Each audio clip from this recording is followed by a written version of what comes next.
Today we are here to discuss something great, something phenomenal, something stellar. There's only been one coin in the top 10 that's holding its gains, and that coin has been Stellar Lumens. Now, some might credit this to recent news events, some might credit it to other fundamentals, some might credit it to insider knowledge, some might just say this is a product of the Bitcoin pump, but having been around the cryptocurrency community for quite a while, I see an even bigger issue. Not enough people really understand this project, how important it is, how far-reaching the implications of the Stellar blockchain truly are, and how many sectors this project truly touches. So to explain why Stellar Lumens is doing so stellar, we're going to do a deep dive right now and show you all of the wonderful things that have been going on with this project and why it's truly a major player in the world of cryptocurrency, blockchain, and beyond. Before we begin, I want to be clear, I've not been paid or incentivized in any way. It's going to be a very positive review, and that's just my opinions. It's not financial advice. And of course, if you disagree, let me know in the comments below. I'm always up for a robust discussion. Anyway, on with the episode. Many probably know Stellar as an international remittances coin, kind of a competitor, if you will, to Ripple's XRP. And there are totally reasonable justifications for seeing the coin this way, given that its founder and creator Jed McCaleb also founded and created the XRP token. An executive that came on later named Chris Larson actually butted heads with Jed McCaleb, and eventually Jed left. Regardless, Jed reimagined the project, recoded it from scratch, and released the XLM Stellar Lumens blockchain in 2014. For that reason, it totally makes sense that some people like to see Stellar as a new and improved Ripple or a slightly different modified Ripple, but the truth is Stellar is so much bigger than just international remittances. But that's not to say that Stellar isn't focused on international remittances. It's actually the cornerstone of IBM's universal payment system. We don't know if that's actually going to be the name of it, but this is IBM's sort of international banking program, and they're focusing a lot on international remittances, and Stellar is, according to Jesse Lund, the head of IBM's blockchain division, the backbone of their cross-border payment strategy. So Stellar is very much so focused on cross-border payments and international remittances, but that's certainly not all. One of the most exciting aspects of Stellar Lumens is the fact that it's not only a blockchain, it's not only a cryptocurrency, it's also a decentralized exchange. And on top of being a decentralized exchange, it's also a transaction mechanism with a built-in order book.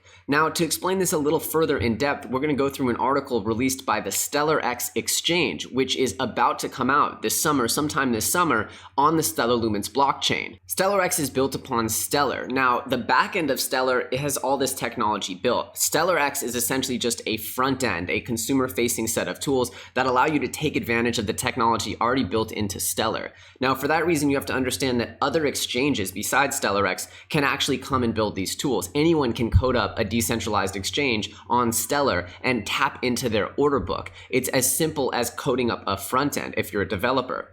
But that's not to diminish the accomplishments of StellarX. This is a project headed up by the founders and creators of Headspace, OkCupid, and Kickstarter. These people understand consumer-friendly tech, and they've now dedicated themselves to facilitating this exchange. So we're going to go through this because there's a lot of really cool pieces of information that I just don't think a lot of people understand about Stellar here. StellarX is going to let you trade directly from your own wallet. You can also trade off-chain assets like Bitcoin and euros, or really the truth is you can trade any kind of off-chain asset. Because they're built on Stellar's open order book, no exchange, no miners, no middlemen of any kind takes a cut of your transactions. In a world of 1,000 DEXs, they're one of the few true peer-to-peer trading platforms. Trading on StellarX is going to be completely free because the Stellar network fees are so low that they can refund them out of pocket. I don't know if you guys have checked up on Stellar, but it's almost comically cheap to send transactions on Stellar. It costs like 0.0001 Stellar or something like that to send a transaction, which is fractions of a penny. Beyond that, there's a bit of inflation built into the Stellar network, which goes to the big stakeholders. And because the StellarX is going to have a big stake of tokens to facilitate their exchange, they're going to be getting airdrops weekly of coins, which they're actually going to refund back into the traders' pockets. Essentially, if you're holding funds on StellarX, you're going to get your pro rata share of lumens every Tuesday. StellarX, unlike other exchanges, is going to reveal literally every asset on the Stellar network. And there are thousands of them. For example, right now they have 5 different markets asking 5 different prices for Bitcoin. And obviously from that comes tons of arbitrage opportunities, which they'll actually pay you to take advantage of. It's crazy stuff. Stellar enables arbitrary extensions of the Tether idea, meaning you can digitize any off-chain asset, pork futures, Zcash, Sky Miles, US dollars, whatever. The protocol itself will handle redemption and compliance.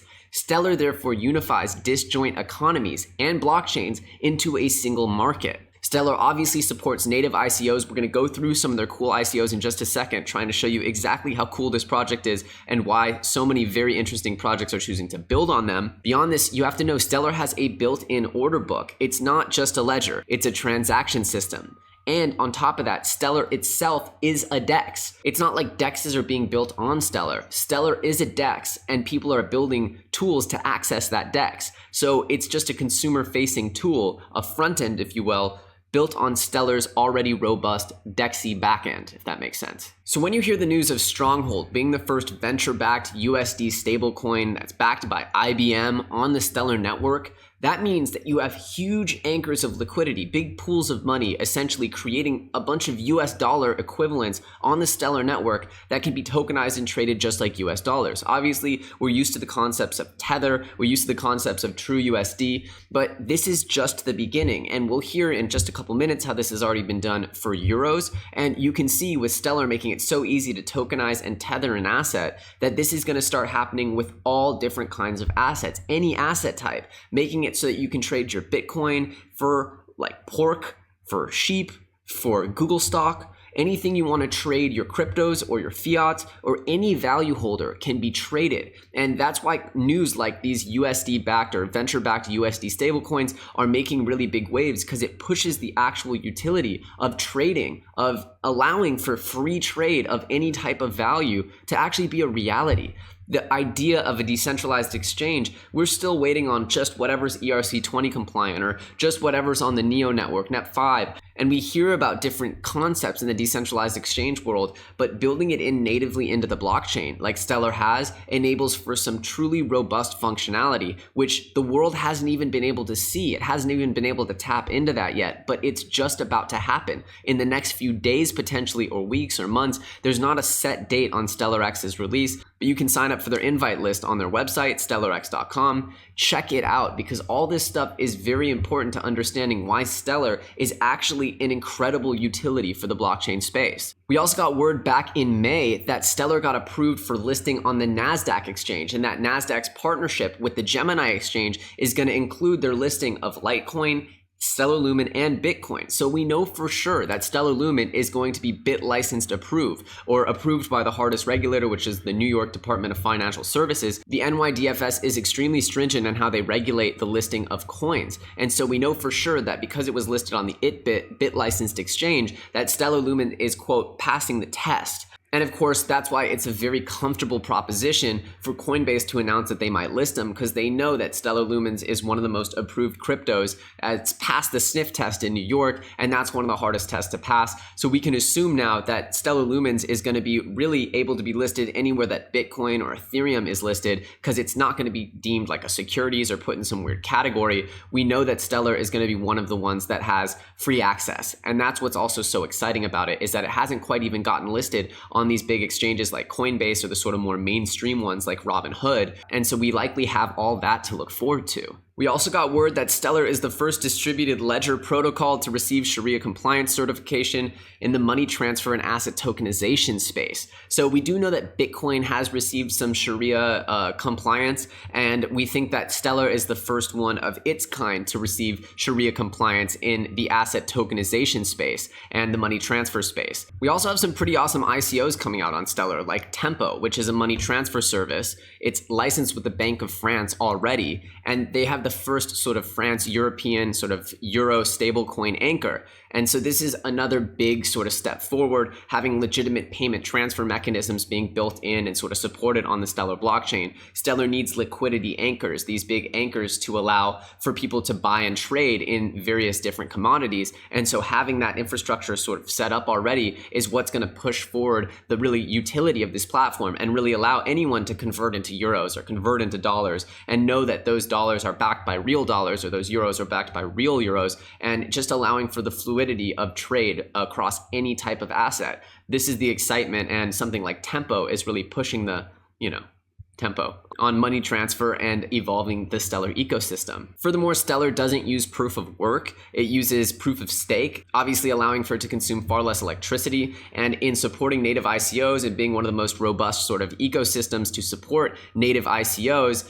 it's also attracted a lot of environmentally friendly ICOs like Poseidon. And Poseidon recently signed a deal with the city of Liverpool in the UK in the efforts to essentially make Liverpool one of the most carbon or environmentally positive cities in the world by 2020. And then there's also Mobius, which is an entire ecosystem built on the Stellar blockchain, which is not only does it have extremely fast connections, which allow you to sort of put cryptocurrencies into native apps that aren't even blockchain apps, but it allows for sort of machine-to-machine IoT communication, sort of machine-to-machine economies. There's a lot going on with the Mobius project. It's a very cool project, and it's built on Stellar. And this is just the beginning of cool projects that are being built on the Stellar blockchain, bringing a ton of utility, not just to the payments, the trading, the DEX, the international remittances side of Stellar, but also to the DApp ICO side of Stellar, making it sort of a competitor to like IOTA's Cubic. There's a lot of different things that you could compare Mobius to, but there's just a lot of far-reaching utility for this blockchain that I don't think people fully always understand or are aware of. There's also the FairX exchange, which hasn't gone live yet, and people are kind of getting frustrated because it was supposed to go live in Q1, and then it was supposed to go live in Q2, and now it's Q3 that we're in, and we still don't really even have a deadline or a due date for it. And I know that the internal team's quite frustrated, but this is in partnership with IBM, allowing for cash for crypto, sort of fiat on-ramps through the Stellar blockchain. And we know that this is a big project, a big undertaking that's being co-signed by IBM. So we know that when it does go live, it's going to be a big deal here, and it's going to bring a ton of usage and utility to Stellar, much in the way that Stellar X is bringing that usage and utility as well. It's probably not going to have as open of a format, allowing for you to trade any coin like Stellar X is going to do. But as you see, there's going to be a ton of exchanges being built on Stellar, and I wouldn't be surprised if Stellar really becomes the go-to sort of currency exchange mechanism. In conclusion, what you're seeing here with Stellar and this recent pump might be tied somewhat to the announcements with Coinbase. It might be tied somewhat to the surge of Bitcoin price. It might be tied to a lot of things. But in reality, Stellar's utility and its potential to influence the way that we buy, trade, or exchange value in the future is just astronomical. And in my opinion, their long-term vision and the way that they've set up the infrastructure around their project, the way that they've set up their token economics, it all spells that this is going to be a currency, a mechanism of exchange, a technology that exists far, far into the future. So while I'm not expecting Stellar to moon up to $100 or something anytime soon, I do expect it to get to $1, and I do expect it to get to $5, I do expect it to get to $10, and I do expect it to continually grow steadily over the course of time because its utility is just amazing. And what it's trying to do is make the world a lot more of a fluid place by removing borders and allowing for a greater transmission of value from peer to peer, from anywhere in the world. I didn't even talk about how they have ATMs and they're trying to bank the unbanked. There's a lot going on with Stellar. There's almost too much to cover in any one episode, but I just wanted you guys to know that what you're seeing here, the performance on the Stellar charts, this isn't anything out of the ordinary. This is Stellar just revealing itself to be what it is. And obviously I can't predict short-term price action, but I can tell you that I'm extremely long in Stellar over time, and I believe that this is one of the best utilities on the blockchain today. If you enjoyed today's video and you're not already subscribed to this channel, I encourage you to hit that sub button, and don't be afraid to click that little bell notification so you'll be made aware whenever we put out new content. Smash up those likes, I'll see you down in the comments, and as usual, I'm Elio Trades, you're watching FUD TV, and I'll see you very, very soon on the next episode.